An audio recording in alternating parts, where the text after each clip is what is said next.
Hello friends, welcome to my channel क्रांतिकारी न्यूज। आसाराम का जो मामला है वो कोई आम मामला नहीं है। आसाराम एक ऐसा संत जिसे उसके भक्त भगवान की तरह पूजते हैं, एक ऐसा संत जिसके लाखों करोड़ों अनुयायी, और उस संत का, उस भगवान का आचरण किस तरीके का, जरा ये देखिए। जेम्स अपना शॉर्ट अनुभव बताएगा। जेम्स से हिंदी बोलना सीखा है, दे दे जेम्स को। मैं इंग्लैंड से आया हूं, ऐसा बोलेगा। मैं इंग्लैंड से हरिओम। हाँ, हरिओम। मेरा नाम जेम्स है। मैं इंग्लैंड से आया हूँ। बापूजी कौन है? बापूजी भगवान है। बापूजी बुद्धा, बापूजी कृष्णा, मोहम्मद, बापूजी सब संतों को भी बापूजी है सब। और मेरे लिए और मेरा मम्मी के लिए और इस हिंदू संस्कृति सबसे बड़ा संस्कृति सारी दुनिया में है। हाँ। और बापू मेरा पापा है।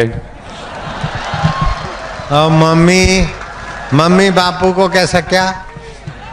और मम्मी बापूजी को बहुत प्यार करती है। Okay. Bapu, I love you. क्या हिंदी में बोलो। और मम्मी बापू को बहुत प्यार करती है। और बापू तुम्हारा क्या लगता है? बापूजी मेरा पापा है। आए है, हिंदुस्तान वैसे ही सबका बाप लगता ही है। नारायण हरि ना। जेम्स की मम्मी यूरोप से आई, इधर साल में 2-3 बार आती है। तुम इंग्लिश में ही बोलो 2 शब्द, few words in English. You are came from Europe and I'm feeling the good. Bapu is very hot man and so as you like you can speak, okay? ओहो, बापू भी मार दिया चक्का। तो इस खास पेशकश में कई मेहमान जिनका पैनल इस वक्त हमारे साथ मौजूद है, और सबसे पहले हम रुक करेंगे। हमारे साथ मौजूद हैं नीलम दुबे, जो आसाराम समर्थक हैं, आसाराम के आश्रम की प्रवक्ता हैं। नीलम जी, आज साबित हो गया आस्था के नाम पर अधर्म का जो खेल खेला जा रहा था आसाराम के आश्रम में।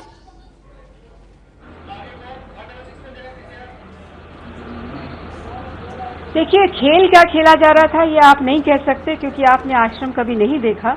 जो लोग आश्रम जानते हैं, जाते रहते हैं, वो जानते हैं। और दूसरी बात, आप जो बातें कह रही हैं, ये बातें मुझे नहीं लगता इसमें कोई इतना दम होगा, क्योंकि ये जो फैसला आया है, वर्डिक्ट न तो आपने पढ़ा है न मैंने पढ़ा है, और कोर्ट में न तो आप मौजूद थी न मैं मौजूद थी। आप शब्दों का इस्तेमाल कर रही थी कि वो घुटनों के बल बैठ गया, रोने लगा। आप में से किसने देखा है ये? जब कोर्ट में एंट्री ही नहीं है, जेल के अंदर कोर्ट बनाई गई है, और जेल के अंदर जो बैठे हैं उन लोगों ने इस बाहर कोई रिपोर्टिंग ऐसी नहीं की है। आपका रिपोर्टर भीतर नहीं गया है।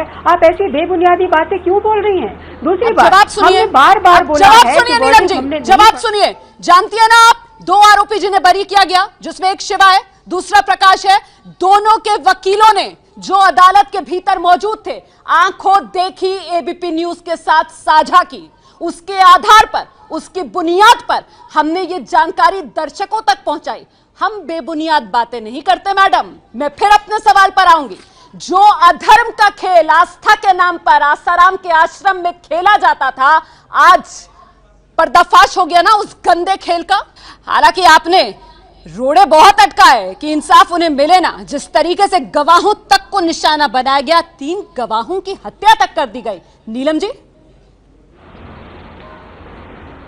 देखिए, इस तरह की भाषा आप ना बोलिए। गवाहों की सिक्योरिटी की डिमांड हम ही ने की थी। हम ही ने न्यायालय का दरवाजा खटखटाया था, और हमने रिट पिटीशन दायर की थी कि जो भी गवाह है, प्रत्यक्ष और परोक्ष, उनको हाई सिक्योरिटी दी जाए, क्योंकि गवाहों पर अटैक होने से हमारा केस खराब हो रहा है। जब भी हम बेल अप्लाई करते थे उन्हीं दिनों में किसी न किसी गवाह पर अटैक हो जाता था और हमारी बेल रिजेक्ट हो जाती थी। तो ये बात आप मत कहिए कि रोड़े कौन अटका रहा है। और यहाँ तक कि हमने तो सीबीआई जांच की भी मांग की पुलिस थी। की कार्रवाई में जब कार्तिक हलदर को गिरफ्तार किया गया है उसके बाद मामला खुला है, इस सच्चाई से क्या मुंह फेर सकती हैं आप? उसको कड़ी से कड़ी सजा, हमने ये बात खुद बोली थी, हम ही कोर्ट में गए थे। और दूसरी बात, सुप्रीम कोर्ट ने जो 6 मुख्य गवाह लिए थे, 6 मुख्य गवाह बताए थे, उन्हें खरोंच तक नहीं आई। और जिन भी गवाहों पर अटैक हुआ है वो गवाही उनकी पूरी हो गई है, गवाही उनकी खत्म हो गई है, फिर अटैक हो रहा है। कोर्ट में तो क्या क्या नहीं बोला गया आप लोगों की तरफ से? कोर्ट में तो झूठे मेडिकल सर्टिफिकेट से लेकर जो पीड़ित लड़की थी उसका चरित्र हनन तक क्या कुछ नहीं किया आप लोगों की तरफ से। वो दलीलें जो आसाराम को जमानत दिलाने के लिए आप लोगों के वकीलों की तरफ से दी जाती थी अदालत में, वो भी सामने निकल कर आती थी मैडम। तो ये भी समझ में आएगा कि कहीं ना कहीं कुछ बातें ऐसी हैं जो नजरअंदाज हो गई हैं या हम ठीक से नहीं रख पाए हैं। इसीलिए हम कह रहे हैं कि इस वर्डिक्ट को हम हाई कोर्ट में चैलेंज करेंगे। कोई एक बात जो आपको लग रहा है नजरअंदाज हो गई है? एक कोई पॉइंट है आपके पास, एक कोई बिंदु है आपके पास? कल्पना नाम की जो एनजीओ है उसकी एग्जिस्टेंस एक बहुत बड़ा सवाल है। कल्पना नाम की एनजीओ उस लड़की का, उस विक्टिम का, जिसे आप विक्टिम कहते हैं, उस लड़की का काउंसलिंग करता है। वो कल्पना नाम की हम विक्टिम नहीं कहते हैं, वो विक्टिम है। आज अदालत ने इस पर फैसला सुनाया है, अपने शब्द वापस लीजिए और कहिए कि हाँ वो पीड़ित है जिसे आज इंसाफ मिला। आज अदालत की कार्रवाई से यह साबित हुआ है। लीजिए अपने लफ्ज वापस और कहिए हाँ वो पीड़ित है। आप पूछ रही थी वो, अगर आप नहीं सुनना चाहती तो मैं चुप हो जाती हूँ। आप जवाब दीजिए, लेकिन देश के कानून का सम्मान करते हुए आप जवाब दीजिए। यहाँ पर आप अपनी मनमर्जी से कुछ भी नहीं करेंगे। मैं जवाब दूंगी तब आप चुप होंगी, तब बोलूंगी ना। मेरे बोलते ही तो आप बोलने लग जाती है तो मैं बोलूं क्या? मैं वही कह रही हूँ कि उस एनजीओ के कोई भी डॉक्यूमेंट्स नहीं आ सके। जब उनसे पूछा गया कि आपका बैंक अकाउंट है तो उन्होंने जवाब नहीं दिया। उनसे पूछा गया बिजली का बिल, पानी का बिल, तो उनके पास कोई पेपर नहीं थे। लड़की के दस्तावेज जो उसकी जन्म स्थिति बता सकता है, जन्म तिथि, डेट ऑफ बर्थ बताता है, वो दस्तावेज भी उनके प्रॉपर नहीं थे। लड़की कुटिया के अंदर गई है नहीं गई है ये बात भी वो नहीं रख सके। ऐसी कई बातें हमारे वकील साहब ने रखी हैं और वो किस तरह से रखी गई, कब रखी गई, ये अलग बात है। लेकिन इन मुद्दों पे हम आगे भी चर्चा करेंगे और हम कोर्ट सिस्टम का रिस्पेक्ट करते हुए इस वर्डिक्ट को हाई कोर्ट में चैलेंज करने जाएंगे। वरिष्ठ वकील हैं, जरा सा मैं विकास जी का रुख करूंगी। विकास जी, ये जो दलीलें यहाँ पर नीलम दुबे जी की तरफ से दी जा रही हैं, मुझे बिल्कुल उसी तरीके की दलीलें ये लग रही हैं जिस तरीके की आज अदालत के भीतर सजा पर बहस के दौरान आसाराम के वकील की तरफ से दी जा रही थी कि इनका गिरता स्वास्थ्य, इनकी बढ़ती उम्र, इस बात का लिहाज कर लीजिए और इन्हें कम से कम सजा दीजिए। रुमाना, ये बात तो सही है कि आप मिटिगेटिंग फैक्टर्स पे, क्वांटम ऑफ सेंटेंस पे जब आर्ग्यू करते हैं तो आपकी यही दलीलें रहती हैं कि आपकी उम्र हो गई है, आपका गिरती हुई सेहत है। लेकिन एक बात आज इस निर्णय में राम रहीम के बाद एक और संदेश कोर्ट ने दे दिया है कि दुराचारियों को सज़ा सख्त से सख्त मिलेगी। देश की बच्चियों को, नारियों का आत्मसम्मान, उनकी अस्मिता को हर पहलू पर बचाया जाएगा और कोई कितने ही ऊंचे ओहदे पे, भले ही हजारों लाखों करोड़ों उसके अनुयायी हो, अगर वो दुराचारी होगा और दुष्कर्म करेगा तो उसे हमारी न्यायपालिका क्षमा नहीं करेगी। पार्लियामेंट देश में कोई कानून से बड़ा नहीं है। कानून की नजर में चाहे कोई अमीर हो, गरीब हो, चाहे किसी के लाखों अनुयायी ही कोई क्यों ना हो, वो सब बराबर हैं। जो दुराचार करेगा उसे सजा दी जाएगी। अदालत ने साफ किया अपने फैसले में, ये घिनौना अपराध था और इसीलिए अदालत ने उम्र कैद, जब तक जिंदा रहेगा तब तक सलाखों के पीछे रहेगा आसाराम। तो नाबालिग से रेप का दोषी आसाराम मौत तक जेल में रहेगा। जब तक सांसें चलेंगी आसाराम की, तब तक इन्हीं सलाखों के पीछे रहेगा आसाराम। और अदालत ने आज अपना फैसला सुनाते हुए कहा कि बेहद घिनौना अपराध जो आसाराम की तरफ से किया गया। मेरे साथ इस वक्त अजय गौतम जी भी मौजूद हैं स्टूडियो में। इस चर्चा में आइए जरा शामिल करते हैं अजय गौतम जी को। अजय गौतम जी, ये आस्था के नाम पर अधर्म नहीं तो और क्या है? देखिए, बात आस्था की नहीं है और बात है कानून के दुरुपयोग की। भाई ये इसकी शुरुआत आज से नहीं, इसकी शुरुआत हुई थी यूपीए 1 गवर्नमेंट के टाइम में, जब सबसे पहले हिंदू टेरर का एक आतंक बना के हमारे साधु और संतों को जेल में डालना शुरू किया। सबसे पहले असीमानंद तीर्थ को पकड़ा गया, उनको जेल में डाला। 9 साल की जुडिशियल कस्टडी के बाद एनआईए कोर्ट में कहा कि कोई सबूत नहीं है। प्रज्ञा ठाकुर ने 8 साल जुडिशियल कस्टडी के अंदर काटे। शंकराचार्य जयेंद्र सरस्वती जी के ऊपर मर्डर का केस लगा, उनको बाद के में कोर्ट ने उनको बाइज्जत बरी किया। और इसी में चाहे नित्यानंद का जिक्र कर लें या और कितने, मेरे पास 10 से ज्यादा के नाम है जहां पर उन लोगों को फंसाया गया जो रिलीजियस सीड थे, जो भगवा से जुड़े हुए थे या कहीं ना कहीं धर्म की से जुड़े हुए थे। सिर्फ किस चीज के लिए? आप किसी तरीके से हिंदू रिलीजियस प्रैक्टिस, आश्रम व्यवस्था, आप उनको कैसे मलाइन कर सकते हैं या कैसे उसको कर सकते हैं? क्योंकि कारण इसके पीछे क्या था? कारण ये था कि जिन चीजों के खिलाफ काम कर रहे थे, मैं आशाराम का ना समर्थक हूं ना मैं उनका शिष्य हूं, लेकिन मैं पिछले जो एक परिपाटी और ट्रैक रिकॉर्ड को मैं फॉलो कर रहा हूं, उस ट्रैक रिकॉर्ड के हिसाब से मैं आपको गारंटी से कह रहा हूं कहीं ना कहीं कॉन्स्पिरेसी थी। क्योंकि आशाराम जी जो थे, जिन लोगों को मिशनरीज ने क्रिश्चियन बनाया, वो उनको वापस से हिंदू धर्म में लाने के लिए प्रयास कर रहे थे। और कहीं ना कहीं उस वक्त में जो यूपीए गवर्नमेंट थी उसके खिलाफ भी बोल रहे थे। पॉलिटिकल मूवमेंट थी। और मेरे साथ मेरे यहाँ 2 लर्नेड फ्रेंड बैठे हैं जो लॉ ग्रेजुएट हैं। रेयरेस्ट ऑफ रेयर केसेस के अंदर ये सजा कन्विक्शन दी जाती है। अपनी बात रख ली अजय जी, अब जरा सुनिए सर। क्या जरूरी हो जाता है कि अदालत जब फैसला सुना दे तो हम जनता को गुमराह करने के लिए एक बार फिर से धर्म के आधार पर लोगों की भावनाएं भड़काने के लिए इस तरीके से कानून का, फैसलों का इंटरप्रिटेशन करें? क्या यह जरूरी हो जाता है?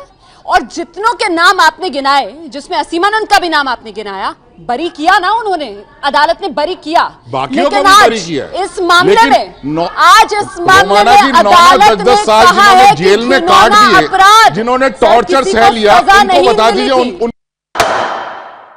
जो सुबह के सत्र में नहीं थे अभी आए, हाथ ऊपर करो। बाप रे बाप, नए नए बंदे भी आए, बंदियां भी आई है। नहीं बैठो लालियां, बैठो देवियां। तो देखा आपने, ये वो लीला जो आसाराम अक्सर दिखाया करता था। और अब मौत तक जेल में रहेगा आसाराम, क्योंकि उम्र कैद की सजा आसाराम को सुना दी गई है। नाबालिग से रेप का दोषी करार दिया गया है आसाराम को। हम सीधे रुख कर लेते हैं खास मेहमानों का पैनल जो लगातार हमारे साथ बना हुआ है। हमारे साथ शंभू गवारे जी भी हैं जो सनातन संस्था के प्रवक्ता हैं। ये सनातन धर्म का मान बढ़ाता है क्या शंभू जी? ठीक।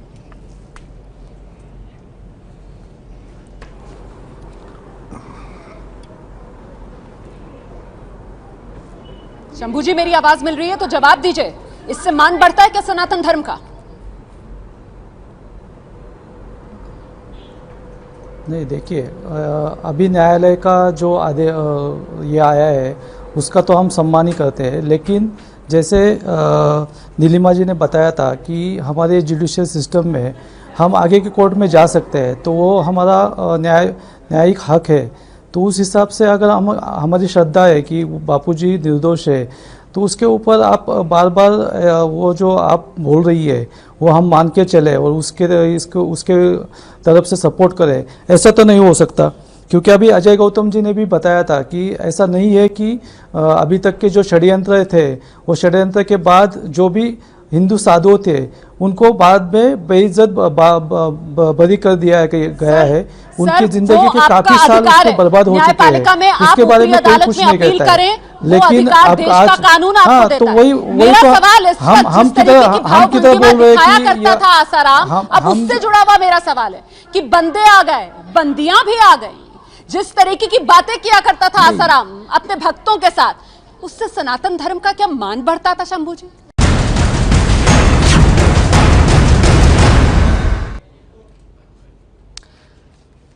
तो नाबालिग से रेप का दोषी आसाराम को करार दिया गया और साथ ही अदालत ने आसाराम को उम्र कैद की सजा सुना दी। मतलब जब तक आसाराम जिंदा रहेगा तब तक सलाखों के पीछे रहेगा आसाराम।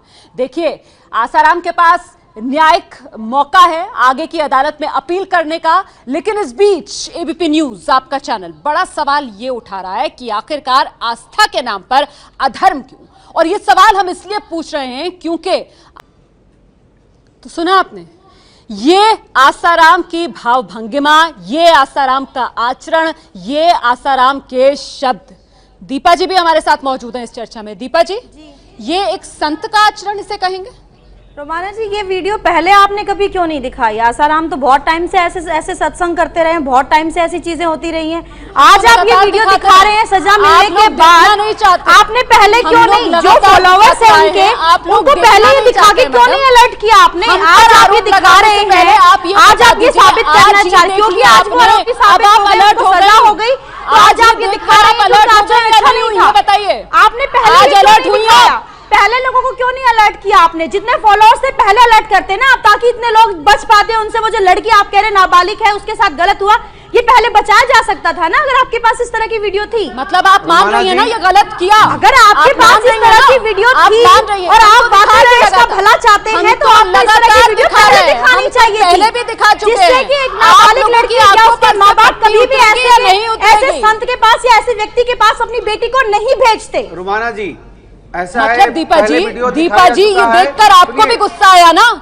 एक महिला के तौर पर आपको भी गुस्सा आया ना?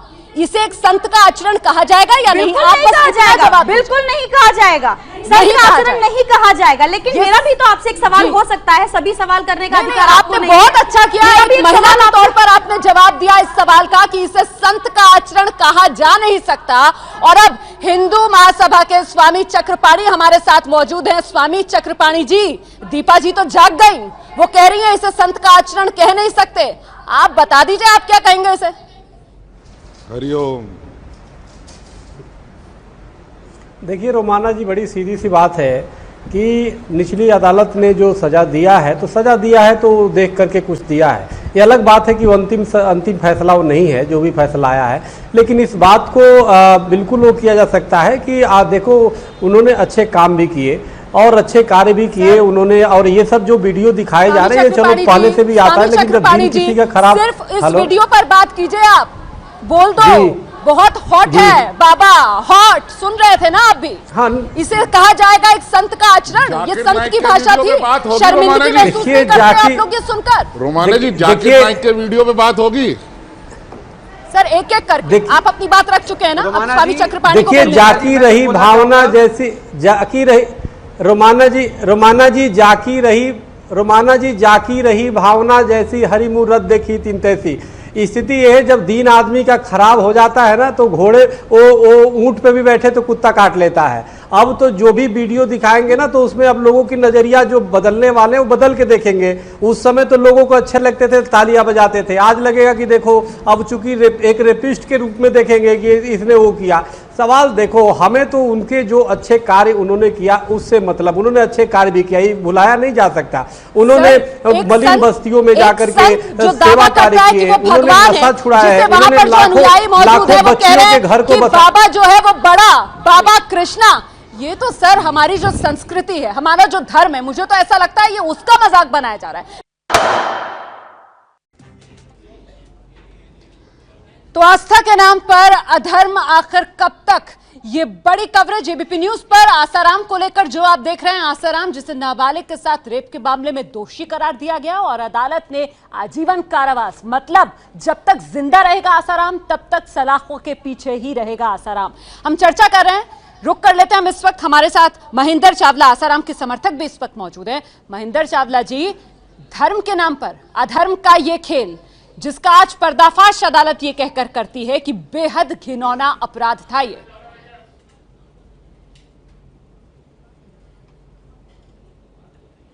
आवाज कभी आती है कभी नहीं, आवाज नहीं जा पा रही है महेंद्र चावला जी के पास। मैं आगे रुक करूंगी महेंद्र चावला जी का, लेकिन उससे पहले आचार्य शैलेश तिवारी जो लगातार स्टूडियो में हमारे साथ बने हुए हैं। आचार्य जी, बड़ा सवाल तो अब यहां से ये खड़ा हो जाता है कि देखिए, सबसे बड़ा अपराध दुनिया में किसे माना गया? किसी के भरोसे के कत्ल करने को।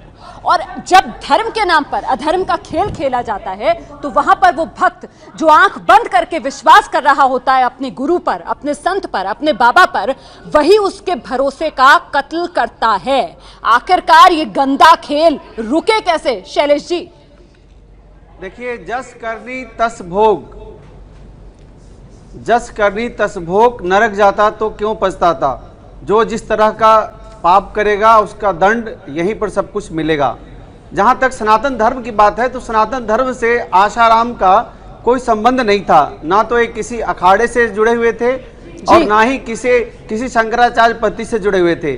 आशाराम जो है वह स्वयंभू संत थे और कथावाचक थे, और ऐसे संत जो संत बन करके और संत के रूप में जो पाप करते हैं उन लोगों को पूरी तरह से सजा होनी चाहिए, चाहे वह किसी भी धर्म का हो, चाहे हिंदू हो, मुस्लिम हो, आप सिख कह रहे हो, हैं कि ईसाई किसी हो। तरीके का कोई लेना देना नहीं था आसाराम का, लेकिन वहीं अजय गौतम जी हैं जो कह रहे हैं कि दरअसल आसाराम को तो जो निशाना बनाया जा रहा है वो क्योंकि हिंदुओं के खिलाफ एक षड्यंत्र का हिस्सा भर उसको मान रहे हैं। ऐसा क्यों मान रहे हैं अजय गौतम जी? फिर तो मौत तक जेल में रहेगा आसाराम। अदालत की तरफ से आसाराम को नाबालिग से रेप के दोषी करार देकर यह सजा सुना दी गई है। और हम चर्चा इस बात पर कर रहे हैं कि आखिर आस्था के नाम पर अधर्म कब तक। तमाम खास मेहमान जो लगातार हमारे साथ बने हुए हैं। अजय गौतम जी, ब्रेक पर जाने से पहले जो बड़ी बात आचार्य तिवारी जी ने कही कि देखिए, ना सनातन धर्म से ना ही किसी अखाड़े से कोई लेना देना आसाराम का। फिर सर, ये क्या चलन देश में हम देख रहे हैं कि बलात्कार के दोषी को धर्म की आड़ लेकर बचाया जा रहा है? देखिए, अखाड़ों का संबंध उनसे ही होता है जिन्होंने दशनामी परंपरा के हिसाब से संन्यास लिया हो, और as far as concern to Asaram ji, उन्होंने संन्यास नहीं लिया। वो एक गृहस्थ थे, गृहस्थ पीठ चलाते थे और जो है वो कथा बाजते थे। मेरा एक सिर्फ मैं 10 सेकंड आपसे लूंगा रोमाना जी, आपको मैं छोटा सा स्टैटिकल डिटेल्स दे दूं। 2012 के अंदर दिल्ली एनसीआर के अंदर जो रेप केस रजिस्टर्ड हुए थे वो 706 थे।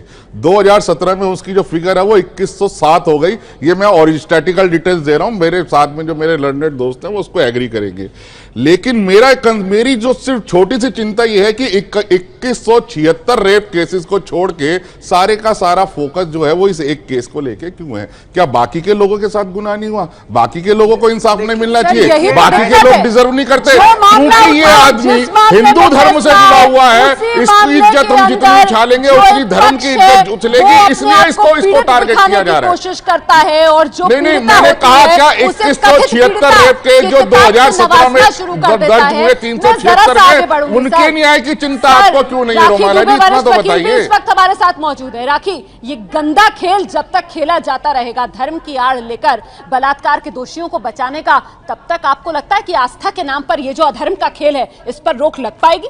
देखिए, मैं ये कहूँगी कि ये बहुत ही गलत कर रहे हैं, चाहे हिंदू हो या मुस्लिम हो, चाहे क्रिश्चियन हो, कोई भी रिलीजन का इंसान हो, अगर उसने गलत काम किया है तो उसको इसी तरीके से पनिशमेंट मिलनी चाहिए। आप किसी भी कहते हैं विक्टिम को या एक्यूज को किसी रिलीजन से नहीं जोड़ सकते।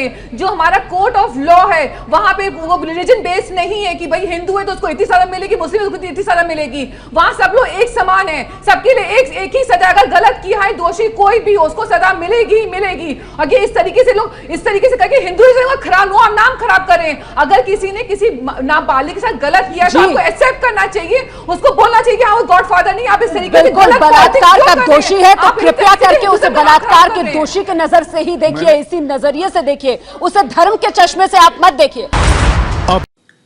Please do like, share and subscribe Krantikari news for more news update.